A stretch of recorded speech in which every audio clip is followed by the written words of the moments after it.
आता हे सिक्रेट आहे, कारण 4 वाजता जे मनोज जरांगे पाटील हे सगळे अहवाल वाचून त्यावर ते आपला मार्ग सांगतील किंवा समाजाला मार्गदर्शन करतील किंवा समाजाचं ते ऐकून घेतील. आपल्याला माहित आहे समाज मनोज जरांगे पाटलांचा ऐकतो, मनोज जरांगे पाटील समाजाचा ऐकतात. एक वेगळा संवाद मराठा समाजामध्ये या ठिकाणी मला अनेकदा दिसलेला आहे. आता नेमकं बैठका कशा घेतल्या गेल्या, बैठकांमध्ये मुद्दे कसे आले, काय निकष होते, प्रोटोकॉल कसा झाला किंवा उमेदवार निवडीसाठी कशा पद्धतीनं गावकऱ्यांनी जे काम केलेलं आहे याविषयी बोलण्यासाठी काही तरुण मंडळी माझ्यासोबत आहेत. काय नेमकं म्हणजे मनोज जरांगे पाटलांनी तुम्हाला आदेश दिल्यानंतर समाजाने काय काय केलं, नेमकं बैठक कशी झाली, प्रोटोकॉल कसे ठरले? कारण एक उमेदवार ठेवणं आपल्याला माहित आहे ग्रामपंचायतीच्या साध्या निवडणुकीमध्ये 2 भावांमध्ये एकमत होत नाही, तर कसं एकमत घेण्यात आलं? दादाने जी 24 तारखेला बैठक घेतली होती त्या बैठकीमध्ये जे आदेश दिले होते की मी स्वतः कोणता निर्णय घेणार नाही, ही सगळी जबाबदारी मी माझ्या समाजावर सोपवतो आणि प्रत्येकानं आपल्या प्रत्येक गावामध्ये जाऊन त्या ठिकाणी बैठक लावावी. त्या बैठकीतून काय मागणी होती आणि त्या मागणीचा अहवाल 30 तारखेपर्यंत दादांपर्यंत द्यायचा होता आणि त्या अहवालानुसार दादा आज घोषणा करणार आहे.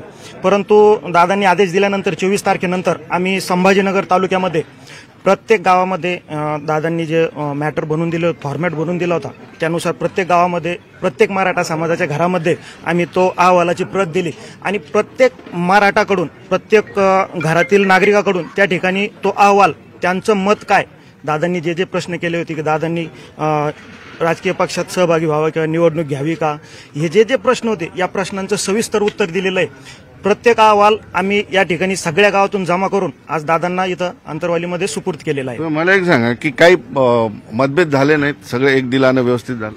मी तुम्हाला एक सांगतो, कालपासून जे मतभेद बैठकीमध्ये राडा ह्या ज्या बातम्या चालू आहे, मुळात संभाजीनगर जिल्हा एवढा मोठा आहे आणि त्या ठिकाणी 40 लोकांची बैठक, ही बैठक तुम्ही मराठा समाजाची गृहीत धरूच नका. त्याला जे मराठा आरक्षणामध्ये जे इथून मुंबईपर्यंत पायी जाणारे कार्यकर्ते होते ते कार्यकर्ते एकही त्या बैठकीला नव्हता. त्या बैठकीला राजकीय पुढाऱ्यांचे चमचे होते आणि स्वतःचे चमचे पाठवून स्वतःच्या नावाची समाजाच्या वतीनं तिकीट मागण्याचा प्रयत्न त्या बैठकीत झालेला आहे. त्याच्यामुळे ती बैठक तुम्ही मराठा समाजावर अजिबात लादू नका. म्हणजे आंदोलनाशी त्या बैठकीला जोडणं काय संबंध नाही. काय म्हणाल एकंदरीतच कसा माहोल आहे? लोक खुश आहेत कारण मनोज जरांगेंनी ज्या पद्धतीनं सांगितलं त्या पद्धतीनं सगळी कामं लोकांनी केलेली आहेत, अहवाल दिलेला आहे, लोक खुश आहेत सगळे. ग्रामीण जो गरजवंत मराठा आहे तो एकदम खुश आहे. दादांनी जो निर्णय घेतला 24 तारखेला आम्हाला जो निर्णय दिला दादांनी की तुम्ही गावागावात जा, त्याच पद्धतीने आम्ही छत्रपती संभाजीनगर ग्रामीण तालुक्यामध्ये घरोघरी गेलो. दादांनी सांगितल्याप्रमाणे त्यांचा अहवाल घेतला, त्यांचं मत जाणून घेतलं आणि त्याचा सगळा सारांश आज आम्ही तालुक्याच्या वतीने दादांना दिला. आणि दादा जो पण काही निर्णय घेतील, इलेक्शनचा निर्णय असो, समाजाचा येणारा आरक्षणाचा विषय असो, आंदोलनाचा विषय असो, तो एकमताने गरजवंत मराठा इथून पुढे पण दादा सोबत आहे आणि कायम चालू ठेवल. ज्या पद्धतीने मनोज जरांगेंनी समाजाला आवाहन केलं असं कदाचित कुठं घडत नाहीये. कारण एकतर पक्ष उमेदवार थोपून देतो किंवा पक्षाने सांगेल तेच ऐकावं लागतं, पण मनोज जरांगेंनी समाजाकडे ती जबाबदारी दिली. हा नवीन पायंडा आहे, प्रत्येकाने हे केलं पाहिजे कारण लोकांतून एकमत झालेला उमेदवार पुढे गेला पाहिजे. दादांनी पहिल्यापासूनच सांगितलंय, मागच्या 7 महिन्यापासून जे आंतरवलीतून हे आंदोलन आहे दादांनी सगळं समाजावर थोपवलंय. दादांनी निर्णय घेताना आजही बघा तुम्ही, दादांनी निर्णय घेताना समाज जो निर्णय देईल तो मला मान्य राहील आणि मी ते समाजापुढे मांडेल आणि दादा जो निर्णय देतील तो समाजाला पण मान्य राहील. दादा आणि समाज हे एक अटूट नातं बनलेलं आहे. निश्चितपणे ग्रामीण भागामध्ये फार मोठ्या प्रमाणात उत्साह आहे लोकांना मनोज जरांगे पाटलांच्या प्रत्येक मागणीला असेल किंवा त्यांनी दिलेल्या आदेशाला, तिने केलेल्या विनंतीला लोक अगदी मनापासून पाठिंबा का देत आहेत? 24 तारखेच्या बैठकीनंतर दादाने दिलेल्या आदेशानुसार जे आम्ही काम सुरू केलं, तुमच्या माहितीच तो सांगतो, आम्हाला 3 ते 4 दिवस मिळाले. आम्ही ज्या गावात 10 फॉर्म लिहून दिले त्या गावातून आम्हाला 200 फॉर्म आले. त्या लोकांनी स्वतःच्या याच्यातनं तरी स्वतः प्रिंट करून आम्हाला भरून आणून दिले आणि वेळ कमी दिला. त्यांनी सांगितलं वेळ खूप कमी आहे, आम्हाला अजून करायचं होतं, आम्हाला इथे येईपर्यंत अजून कॉल आले, पण कमी वेळामध्ये त्यांनी स्वयंस्फूर्तीने कुणी न सांगता ज्या गावात मेसेज गेला की दादाचा असा आदेश आहे आपल्याला हे भरून द्यायचं आहे, त्या गावामध्ये लोकांनी आम्ही जिथं कमी पडले 10 नेऊन दिले त्या लोकांनी आम्हाला 200 आणून दिले. एवढ्या मोठ्या प्रमाणात आमचा सर्व्हे झाला संभाजीनगर तालुक्यामध्ये. लोक एवढा प्रतिसाद का देत आहेत? लोकांची भावना कळताय, दादाचा जो आंदोलनाचा भाग आहे हे लोकांना कळताय. हे तुमचे 2 असेल 4 असेल लोक जे हे धिंगाणा घालताय हे नाहीये. आम्ही 1000 2,000 लोकांच्या घोंगडी बैठका घेतल्या, तिथं गालबोट नाही कुणाला अरे नाही की कार्य नाही. हे झालं असेल हे समाजाच्या विरोधात आहे, याला आम्ही कधी याचं समर्थन करणार नाही. मी तुम्हाला पुन्हा तोच प्रश्न विचारतो जाता जाता की लोक एवढं ऐकतात का मनोज जरांगेचं? प्रत्येक गोष्ट ऐकतात, राजकारण हे मराठा समाजाच्या रक्तात आहे, भाऊ भाऊ एक होत नाही, पण अख्खा समाज मनोज जरांगे पाटलाचं ऐकते की चला उमेदवार तुम्ही द्या निवडून. याच्या मागचं मुख्य कारण हे आहे की दादांनी आतापर्यंत जे निर्णय घेतले हे स्वतः नाही घेतले. जो गरजवंत मराठा आहे यांचं प्रत्येकाचं मत जाणून घेतलं आणि त्याद्वारेच दादा निर्णय घेत गेले. गरजवंत मराठाला जे पाहिजे त्याची मागणी दादांनी केल्यामुळं हा सगळा गरजवंत समाज 4% जर समाज सोडला तुम्ही तर हा सगळा स्वतःहून स्वखर्चाना दादांच्या पाठीमागं कायम उभा राहील. मराठा समाजातली मनातली बात ते बोलतायत तुम्हाला, मराठा समाजात काय चाललंय हे त्यांना लगेच कळत आहे. नक्कीच, कारण ते तेवढे तळागाळातले आहे, ते सर्वसामान्यातले कुटुंबातले आहे, ते प्रस्थापितापैकी नाहीये. त्याच्यामुळे त्यांना प्रत्येक गोष्टीची जाणीव आहे आणि ती मराठा समाजाला खरं बोलल्यानंतर कुणालाही पडतं. तुम्ही जर माझ्या मनातलं बोलले तर मी निसंकोचपणे तुमच्या पाठीमागे कधीही उभं राहील.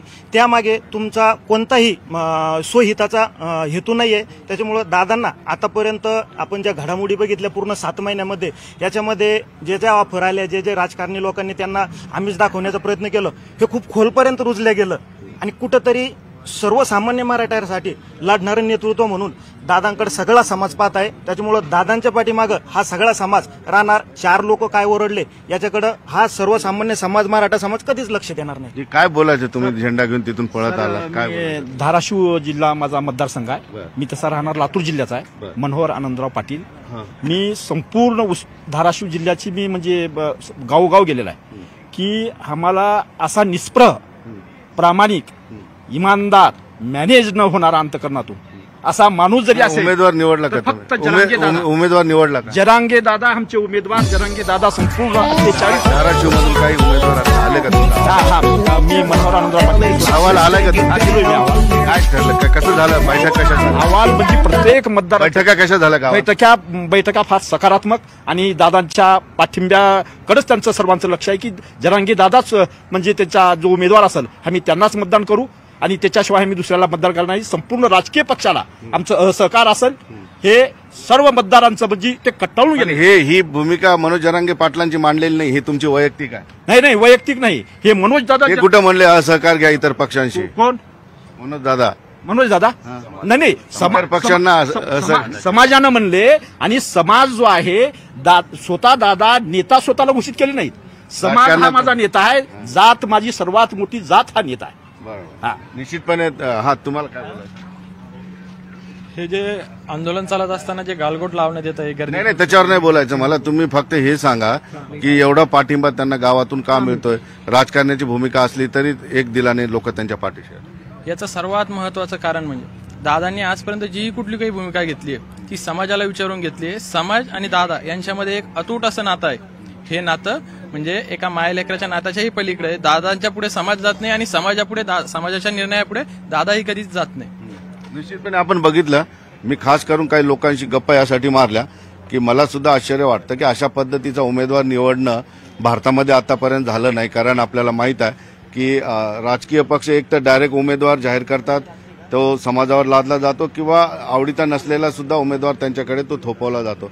मात्र या ठिकाणी समाजाला आवडेल आणि समाजाच्या पाठिंब्याने पुढे येईल आणि त्यातून एक उमेदवार द्यायचा खरंच फार मोठी रिस्क होती. कारण समाज या सगळ्या गोष्टींवर एकमतावर येईल की नाही सांगता येत नाही. मराठा समाजाचा सगळ्या समाजापेक्षा जास्त इंटरेस्ट राजकारणामध्ये आहे. अनेकांच्या अपेक्षा असतात, अनेकांनी प्लॅनिंग करून ठेवलेलं असतं. त्यातून अशा पद्धतीनं निवड करणं ही एक मोठी रिस्क होती. मात्र आता या ठिकाणी सगळे अहवाल आलेले आहेत. नेमकं 4 वाजता मनोज जरांगे पाटील जवळपास 36 ते 38 मतदारसंघाचे अहवाल या ठिकाणी आलेले आहेत. त्यातून कशी नावं बाहेर काढले जातील कारण त्याचा अभ्यास सुरू आहे. कारण एक नाव बाहेर काढणं सुद्धा थोडंसं अभ्यासाचंच काम आहे. कारण त्या भागातल्या मतदारसंघाचं नॉलेज सुद्धा मनोज जरांगे यांना असावं. त्यामुळं काही लोकांच्या वैयक्तिक ओळखी सुद्धा त्यांच्या त्या ठिकाणी आहेत. मात्र समाजाचं काय भावना आहे हे समजून त्यावर येणाऱ्या निवडणुकीमध्ये ते अपक्ष उमेदवार देत आहेत का इतर पक्षाच्या उमेदवारांना लिखित पाठिंबा देऊन किंवा त्यांच्याकडून काय आश्वासनं घेऊन पुढे आपण मराठा समाज जातो का, या सगळ्या गोष्टी ठरणार आहेत. मात्र एक गोष्ट आहे, या सगळ्या प्रोसेसमध्ये मनोज जरांगे पाटील केंद्रस्थानी जरी असले तरी ते कसल्याही पद्धतीचं राजकारण करणार नाहीत, राजकारणात जाणार नाहीत. तो आपला पिंड नाही, तो आपला मार्ग नाही, हे त्यांनी आधीच स्पष्ट केलेलं आहे. सुधीर जाधव सह सिद्धार्थ गोदाम, न्यूज 18 लोकमत, अंतरवाली, सराठी.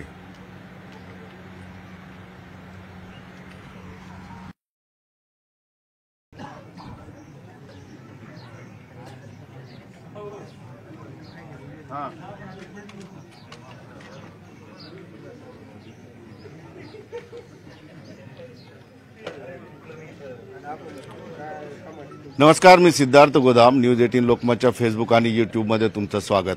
माझ्या पाठीमागे फ्रेम बघितले की तुम्हाला कळत असेल मी कुठं आहे, कारण ही फ्रेम आता अख्खा महाराष्ट्र नाही देशाला परिचित झालेली आहे. व मी निश्चित मनोज जरांगे पाटील यांच्या अंतरवाली सराटीच्या आंदोलनस्थळी आहे. आजचा दिवस महत्त्वाचा यासाठी आहे की 24 तारखेला मनोज जरांगे पाटील यांनी समाजाची बैठक घेतली आणि समाजाची विचार विनिमय करून उमेदवार द्यायचा की नाही द्यायचा यावर एकमत ठरलं. आणि मनोज जरांगे पाटील यांनी समाजाला एक विनंती केली की तुम्ही सगळे गावागावात बैठका घ्या, व्यवस्थितपणे सगळ्यांशी बोला आणि त्या ठिकाणाहून तुम्हीच उमेदवार निवडून मला द्या, म्हणजे एक नाव मला आणून द्या. मग यामध्ये त्यांचं म्हणणं स्पष्टपणे होतं की फक्त मराठा उमेदवार नसून त्यामध्ये दलित, धनगर, मुस्लिम किंवा 18 पगड जातीच्या उमेदवारांची नाव त्यामध्ये आली पाहिजे, अशा पद्धतीचे त्यांचा आदेश होता. आणि समाजाने सुद्धा त्यांचा आदेश मानून अनेक ठिकाणी बैठका घेतल्या आणि त्याचे अहवाल अंतरवाली सराटीला आणून दिलेले आहेत. आपण बघतोय मनोज जरांगे पाटील जे आहेत या सगळ्या अहवालांवर शेवटचा हात फिरवतात.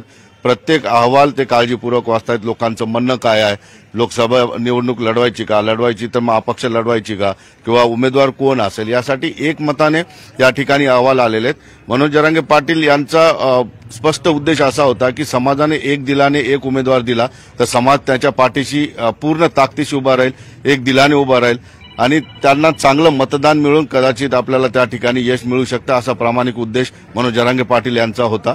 आता नेमकं उमेदवार कोणते आहेत, काय आहे, आता हे सिक्रेट आहे. कारण 4 वाजता जे आहेत मनोज जरांगे पाटील हे सगळे अहवाल वाचून त्यावर ते आपला मार्ग सांगतील किंवा समाजाला मार्गदर्शन करतील किंवा समाजाचं ते ऐकून घेतील. आपल्याला माहित आहे समाज मनोज जरांगे पाटलांचा ऐकतो, मनोज जरांगे पाटील समाजाचा ऐकतात. एक वेगळा संवाद मराठा समाजामध्ये या ठिकाणी मला अनेकदा दिसलेला आहे. आता नेमकं बैठका कशा घेतल्या गेल्या, बैठकांमध्ये मुद्दे कसे आले, काय निकष होते, प्रोटोकॉल कसा झाला किंवा उमेदवार निवडीसाठी कशा पद्धतीनं गावकऱ्यांनी जे काम केलेलं आहे याविषयी बोलण्यासाठी काही तरुण मंडळी माझ्यासोबत आहेत. काय नेमकं म्हणजे मनोज जरांगे पाटलांनी तुम्हाला आदेश दिल्यानंतर समाजाने काय काय केलं, नेमकं बैठक कशी झाली, प्रोटोकॉल कसे ठरले? कारण एक उमेदवार ठेवून आपल्याला माहिती आहे ग्रामपंचायतीच्या साध्या निवडणुकीमध्ये 2 भावांमध्ये एकमत होत नाही, तर कसं एकमत घेण्यात आलं? दादाने जी 24 तारखेला बैठक घेतली होती त्या बैठकीमध्ये जे आदेश दिले होते की मी स्वतः कोणता निर्णय घेणार नाही, ही सगळी जबाबदारी मी माझ्या समाजावर सोपवतो आणि प्रत्येकानं आपल्या प्रत्येक गावामध्ये जाऊन त्या ठिकाणी बैठक लावावी. त्या बैठकीतून काय मागणी होती आणि त्या मागणीचा अहवाल 30 तारखेपर्यंत दादांपर्यंत द्यायचा होता आणि त्या अहवालानुसार दादा आज घोषणा करणार आहे. परंतु दादांनी आदेश दिल्यानंतर 24 तारखेनंतर आम्ही संभाजीनगर तालुक्यामध्ये प्रत्येक गावामध्ये दादांनी जे मॅटर बनवून दिलं, फॉर्मॅट बनवून दिला होता त्यानुसार प्रत्येक गावामध्ये प्रत्येक मराठा समाजाच्या घरामध्ये आम्ही तो अहवालाची प्रत दिली आणि प्रत्येक मराठाकडून प्रत्येक घरातील नागरिकाकडून त्या ठिकाणी तो अहवाल, त्यांचं मत काय, दादांनी जे जे प्रश्न केले होते की दादांनी राजकीय पक्षात सहभागी व्हावं किंवा निवडणूक घ्यावी का, हे जे जे प्रश्न होते या प्रश्नांचं सविस्तर उत्तर दिलेलं आहे.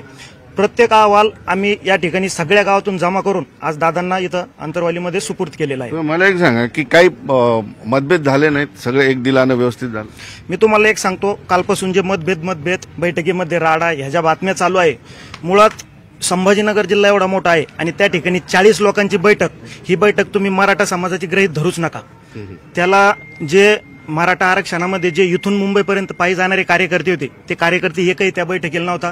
त्या बैठकीला राजकीय पुढाऱ्यांचे चमचे होते आणि स्वतःचे चमचे पाठवून स्वतःच्या नावाची समाजाच्या वतीनं तिकीट मागण्याचा प्रयत्न त्या बैठकीत झालेला आहे. त्याच्यामुळे ती बैठक तुम्ही मराठा समाजावर अजिबात लादू नका. म्हणजे आंदोलनाशी त्या बैठकीला जोडणं गैर आहे. काय संबंध नाही. काय म्हणाल, एकंदरीतच कसा माहोल आहे? लोक खुश आहेत? कारण मनोज जरांगेंनी ज्या पद्धतीनं सांगितलं त्या पद्धतीनं सगळी कामं लोकांनी केलेली आहेत, अहवाल दिलेला आहे, लोक खुश आहेत सगळे. ग्रामीण जो गरजवंत मराठा आहे तो एकदम खुश आहे. दादांनी जो निर्णय घेतला 24 तारखेला आम्हाला जो निर्णय दिला दादांनी की तुम्ही गावागावात जा, त्याच पद्धतीने आम्ही छत्रपती संभाजीनगर ग्रामीण तालुक्यामध्ये घरोघरी गेलो. दादांनी सांगितल्याप्रमाणे त्यांचा अहवाल घेतला, त्यांचं मत जाणून घेतलं आणि त्याचा सगळा सारांश आज आम्ही तालुक्याच्या वतीने दादांना दिला. आणि दादा जो पण काही निर्णय घेतील, इलेक्शनचा निर्णय असो, समाजाचा येणारा आरक्षणाचा विषय असो, आंदोलनाचा विषय असो, तो एकमताने गरजवंत मराठा इथून पुढे पण दादा सोबत आहे आणि कायम चालू ठेवल. ज्या पद्धतीने मनोज जरांगेंनी समाजाला आवाहन केलं असं कदाचित कुठं घडत नाहीये. कारण एकतर पक्ष उमेदवार थोपून देतो, किंवा पक्षाने सांगेल तेच ऐकावं लागतं, पण मनोज जरांगेंनी समाजाकडे ती जबाबदारी दिली. हा नवीन पायंडा आहे, प्रत्येकाने हे केलं पाहिजे, कारण लोकांतून एकमत झालेला उमेदवार पुढे गेला पाहिजे. दादांनी पहिल्यापासूनच सांगितलंय, मागच्या 7 महिन्यापासून जे आंतरवलीतून हे आंदोलन आहे, दादांनी सगळं समाजावर थोपवलंय. दादांनी निर्णय घेताना आजही बघा तुम्ही, दादांनी निर्णय घेताना समाज जो निर्णय देईल तो मला मान्य राहील आणि मी ते समाजापुढे मांडेल, आणि दादा जो निर्णय देतील तो समाजाला पण मान्य राहील. दादा आणि समाज हे एक अटूट नातं बनलेलं आहे. निश्चितपणे ग्रामीण भागामध्ये फार मोठ्या प्रमाणात उत्साह आहे लोकांना मनोज जरांगे पाटलांच्या प्रत्येक मागणीला असेल किंवा त्यांनी दिलेल्या आदेशाला, तिने केलेल्या विनंतीला लोक अगदी मनापासून पाठिंबा का देत आहेत? 24 तारखेच्या बैठकीनंतर दादाने दिलेल्या आदेशानुसार जे आम्ही काम सुरू केलं, तुमच्या माहितीच तो सांगतो, आम्हाला 3 ते 4 दिवस मिळाले. आम्ही ज्या गावात 10 फॉर्म नेऊन दिले त्या गावातून आम्हाला 200 फॉर्म आले, त्या लोकांनी स्वतःच्या याच्यातनं तरी स्वतः प्रिंट करून आम्हाला भरून आणून दिले आणि वेळ कमी दिला. त्यांनी सांगितलं वेळ खूप कमी आहे, आम्हाला अजून करायचं होतं, आम्हाला इथे येईपर्यंत अजून कॉल आले, पण कमी वेळामध्ये त्यांनी स्वयंस्फूर्तीने कुणी न सांगता ज्या गावात मेसेज गेला की दादाचा असा आदेश आहे आपल्याला हे भरून द्यायचं आहे, त्या गावामध्ये लोकांनी, आम्ही जिथं कमी पडले 10 नेऊन दिले त्या लोकांनी आम्हाला 200 आणून दिले. एवढ्या मोठ्या प्रमाणात आमचा सर्व्हे झाला संभाजीनगर तालुक्यामध्ये. लोक एवढा प्रतिसाद का देत आहेत? का देत आहे? लोकांची भावना कळताय, दादाचा जो आंदोलनाचा भाग आहे हे लोकांना कळताय.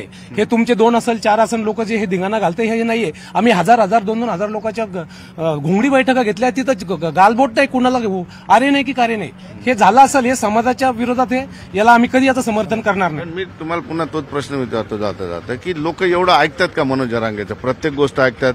राजकारण हे मराठा समाजाच्या रक्तात आहे, भाऊ एक होत नाही, पण अख्खा समाज मनोज जरांगे पाटलाचं ऐकते की चला उमेदवार तुम्ही द्या निवडून. याच्या मागचं मुख्य कारण हे की दादांनी आतापर्यंत जे निर्णय घेतले हे स्वतः नाही घेतले. जो गरजवंत